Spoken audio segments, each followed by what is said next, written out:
ढूल बैठ गई। चारों तरफ सन्नाटा छा गया। जादू की गर्जना, तलवारों की खनखनाहट, गिरते हुए लोगों की चीखें सब गायब हो गई। बस एक हल्की सी हवा चल रही थी जो खाली हेलमेट और टूटे हुए हथियारों से सरसराहट कर रही थी, जो खून से लथपथ जमीन पर बिखरे पड़े थे। मीरा और देव कांपते पैरों पर खड़े थे। दुनिया वापस धीरे धीरे साफ दिखने लगी।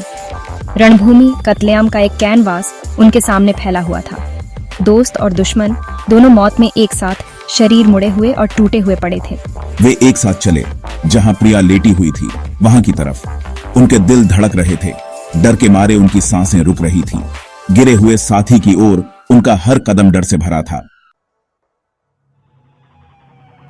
उन्होंने प्रिया को एक पुराने पेड़ के नीचे लेटा हुआ पाया, जिसकी शाखाएं मानो दर्द से मुड़ी हुई थीं। उसके आसपास की जमीन झुलस गई थी, घास राख हो गई थी। मीरा उसके पास दौड़ी, उसका दिल गले में आ गया। प्रिया जिंदा थी, लेकिन मुश्किल से। उसकी सांसें धीमी थीं। रणभूमि की शांति के खिलाफ जीवन का एक झिलमिलाहट मात्र।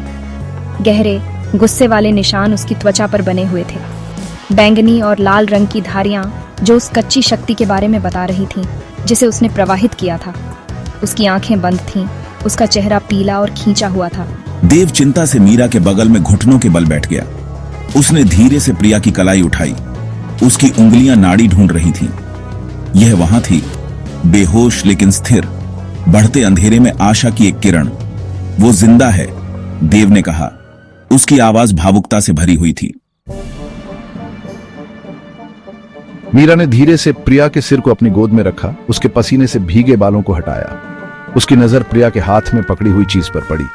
यह लाठी थी जो कभी अपार शक्ति का प्रतीक थी, अब धूल के ढेर के अलावा कुछ नहीं थी। मीरा के स्पर्श से यह और टूट गई, बारीक कणों में बिखर गई, जो उसकी उंगलियों से रेत की तरह फिसल गई। लाठी आकाशीय पत्थर की शक्ति का माध्यम ने अपना उद्देश्य पूरा कर लिया था। यह उस जादू के भार तले टूट गई थी जिसे उसने फैलाया था। उन दिव्य शक्तियों को समाहित करने में असमर्थ थी जिन्हें उसे प्रसारित करने के लिए मजबूर किया गया था। ग्रहण, लड़ाई, दिए गए बलिदान, यह सब एक भयानक कीमत पर आया था। लेकिन खंजर जो एक मरते हुए तारे के केंद्र में बनाया गया था, वहीं रहा। यह प्रिया के पास पड़ा था। इसका ब्लेड मध्यम रोशनी में हल्का चमक रहा था। लाठी के विपरीत खंजर अछूता लग रहा था। इसकी सतह उस शक्ति से अछूती थी जिसमें यह समाया हुआ था। देव ने इसे उठाया, अपने हाथों में घुमाया। यह जितना होना चाहिए था उससे ज्यादा भारी लग रहा था, मानो किसी अनदेखी वजन से भरा हुआ हो। उसने अपने दोस्त को देखा। उसका चेहरा दर्द से सिकुड़ा हुआ था और उसे सुरक्षा की भावना महसूस हुई। मीरा अपनी उंगलियों से उन झटकों के बावजूद जो उसके माध्यम से चल रहे थे, अपनी डायरी में घटनाओं को रिकॉर्ड करना शुरू कर दिया। स्याही और चर्मपत्र की गंध ने हवा को भर दिया। अराजकता के बीच एक परिचित आराम। उसने तेजी से लिखा। शब्द उसकी कलम से टिप्पणियों और प्रतिबिंबों की एक धारा में बह रहे थे। उसने ग्रहण, उसकी अस्वाभाविक अवधि और दुनिया पर पड़ने वाली अजीब झिलमिलाती रोशनी का दस्तावेजीकरण किया। उसने युद्ध, सेनाओं के संघर्ष, दोनों पक्षों द्वारा अनलीश्ड भयानक शक्ति के बारे में लिखा। और उसने प्रिया के बारे में, उसके साहस, उसके बलिदान और आकाशीय पत्थर की शक्ति का उपयोग करने के लिए उसने जो भारी कीमत चुकाई थी उसके बारे में लिखा। पत्थर भले ही चला गया हो, लेकिन उसका सार बना हुआ है। मैं इसे महसूस कर सकती हूँ। सतह के नीचे एक सूक्ष्म गुंजन, हवा में एक बेचैनी। दुनिया पूरी तरह बदल गई है। हम युद्ध जीत गए होंगे, लेकिन संतुलन के लिए युद्ध अभी शुरू हुआ है। देव ने प्रिया से ऊपर देखा। उसकी निगाहें मीरा के साथ आकाश की ओर गईं। आकाश अब ग्रहण की छाया से घिरा नहीं, साफ होने लगा था। तारे वापस अस्तित्व में आ गए। नीचे के नरसंहार के ठंडे और दूर के गवाह। हवा खून की धातु की गंध और जादू की तीखी महक से भरी हुई एक सूक्ष्म ऊर्जा के साथ जीवित महसूस हुई, जिससे उसकी रीढ़ में कंपी दौड़ गई। वह इसे भी महसूस कर सकता था, एक बेहोश गुंजन, उसकी जागरूकता के किनारे पर एक कंपन। पत्थर भले ही चला गया हो, उसका भौतिक रूप बिखर गया हो, लेकिन उसका सार ऐसा लगता है पूरी तरह बुझा हुआ नहीं है। उसने खंजर की ओर देखा। उसकी गहरी सतह उभरते सितारों को दर्शा रही थी। उसने महसूस किया कि उसने जो बेहोश गुंजन महसूस किया था वह हथियार से निकलती प्रतीत हो रही थी। उसने प्रिया को देखा, जो अभी भी बेहोश थी लेकिन सांस ले रही थी। उसके चारों ओर की हल्की चमक ग्रहण के गुजरने के साथ लुप्त हो रही थी। उसने उसकी रक्षा करने, आगे आने वाले अनिश्चित भविष्य को नेविगेट करने में उसकी मदद करने की कसम खाई। जैसे ही ग्रहण के अंतिम निशान गायब हुए, अंधेरे आसमान में एक हल्की सी झिलमिलाहट दिखाई दी।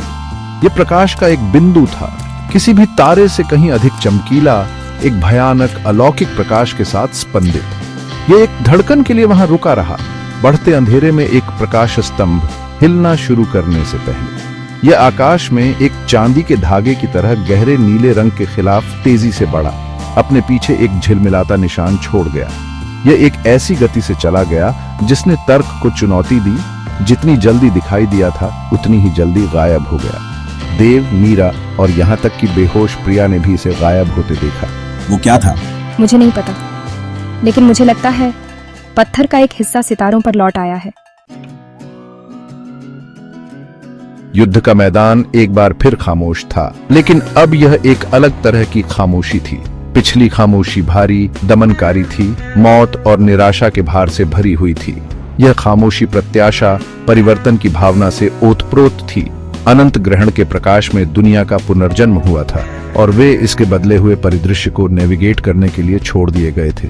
देव ने धीरे से प्रिया को उठाया, उसे अपने करीब रखा और अपने पैरों पर खड़ा हो गया। खंजर का वजन लड़ाई और किए गए बलिदानों की निरंतर याद दिलाता है। उसकी बेल्ट में भारी लग रहा था। उसकी नजर मीरा से मिली। प्रिया के बेहोश रूप में उनकी आंखें बंद हो गईं। उनकी खामोशी में एक साझा समझ थी। उनकी यात्रा अभी खत्म नहीं हुई थी। आगे का रास्ता अनिश्चित है, लेकिन हमें इसका सामना एक साथ करना होगा। वे युद्ध के मैदान से दूर हो गए। उनके कदम धीमे और मापे हुए थे, क्योंकि उन्होंने अपना उतराई शुरू कर दी थी। वे अपने अनुभवों का भार, गिरे हुए लोगों की स्मृति और इस ज्ञान को अपने साथ ले गए कि दुनिया अपरिवर्तनीय रूप से बदल गई थी। वे आने वाले भोर में चले गए। 3 आत्माएं भाग्य से बंधी हुईं और एक शाश्वत ग्रहण के क्रूसिबल में जाली हुईं।